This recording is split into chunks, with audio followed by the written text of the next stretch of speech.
David Beckham was one of the most famous footballers in the world. And whilst this book, Little People, Big Dreams, tells the story of his incredible career, today we're going to focus on what I believe is his greatest achievement. One that isn't talked about in this book. And it's something so much bigger. And it came from one of the toughest challenges anyone could ever face. You see, this book tells a story of how an East London boy became one of the most famous athletes of all time. But there's something else that we need to talk about today. Let's get started. Once there was a boy from East London called David. He wanted to be a footballer, but not for any team. Like his parents, he was a Manchester United fan and dreamt of scoring goals on their pitch. Hours practicing alone in the garden paid off when David joined the Ridgeway Rovers. For the first time, he was part of something bigger than himself, a team, and together they won 92 games in a row. David got the chance to be a Manchester United mascot. Standing in the middle of the stadium, side by side with the team, he knew this was where he belonged. Over the next few seasons, David continued to train hard. When Manchester United saw how he played for his local club, they offered him a place in their youth team.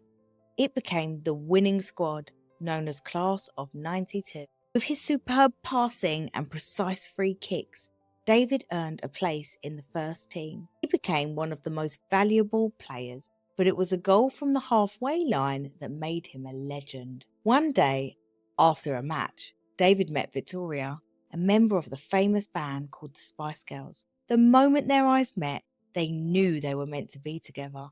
Suddenly, the world couldn't get enough of their love story. During his first World Cup, David found out that he was going to be a father. He was so excited. But sadly, things took a turn after a red card against Argentina. With a player down, England was knocked out. Everyone blamed him. Yep, it happened. A single mistake, a red card in the World Cup. Now, can you imagine your biggest mistake played out on every screen? Everyone you know is talking about it. What would you do? You're standing in a stadium with tens and thousands of people screaming horrible things at you. Not just when you're playing football, but on every single channel. People are throwing things at you in the streets. The entire country is blaming you. Imagine that level of bullying happening for months. Bullying is when people are mean to you over and over again and they try and hurt your feelings. Has anyone done this to you before? If so, you can relate a little to what David was feeling, can't you? But what do you think David Beckham did? Do you think he ran? Do you think he gave up? Nope. Every single match he played, thousands of people chanted nasty songs at him, booing him. They ignored it. And not only did he get on with it, he used every single mean chant, every single insult as fuel to push himself to be better and better. The more they said mean things, the more goals he scored. He trained harder, he played better, and he turned every insult into a reason to prove them wrong. And then, let's see what happened next. Still, his family and teammates were by his side.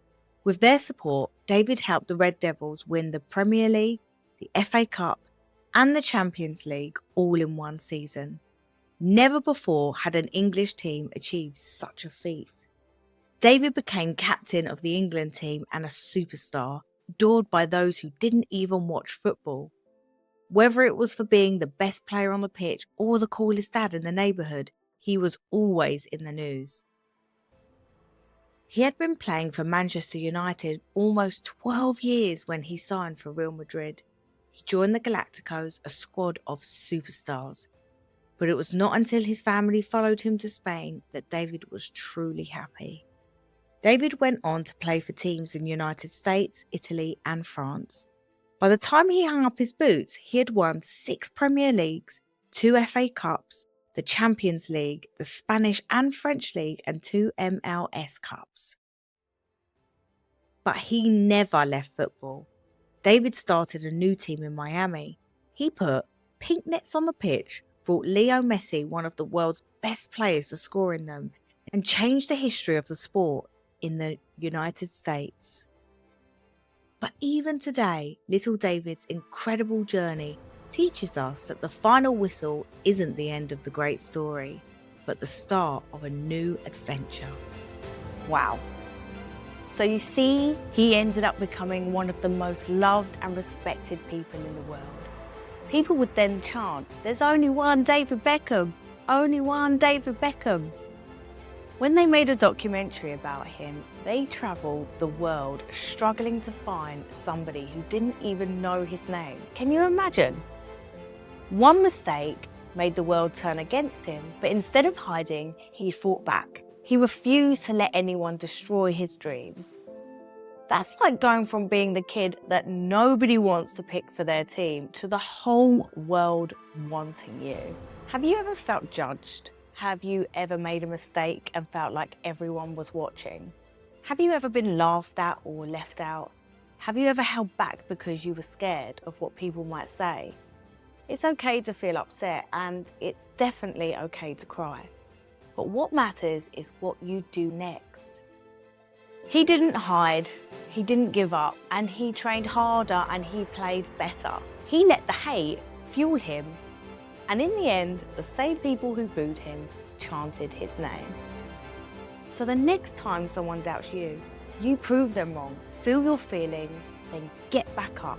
Because one day, the people that doubted you might be the ones cheering you on. So go out there and be bold, be brave, and do it the Beckham way. And remember, there's no one else like you. There's no one else like you.